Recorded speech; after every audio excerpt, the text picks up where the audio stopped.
અરે માનું પાત્ર કેવું હોય, પોતે 9 મહિના સુધી પોતાની ઉદરમાં રાખીને પાણી પોસીને મોટો કર્યો હોય ને,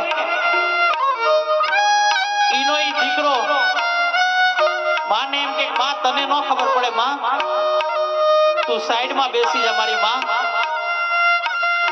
ત્યારે માને બહુ દુઃખ થાય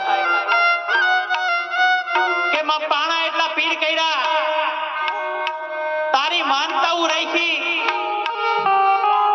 પણ આજે મોટો થઈને ઈ દીકરો માનતો નથી હો.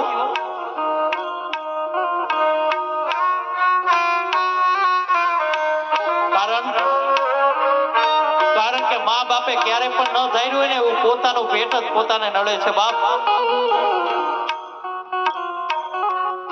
તમે જો તમારા મા બાપની સેવા કરી લેવો ને, કોઈની જાત્રા નહીં કરવી પડે, કોઈની માળા નહીં કરવી પડે. તમે જો તમારા મા બાપની સેવા કરશો ને, એટલે સ્વયં દ્વારકા વાળો તમારા દર્શન કરવા આવશે, તમારા દર્શન કરવા આવશે. ત્યારે મારો પુનિત મહારાજ શું કહે છે?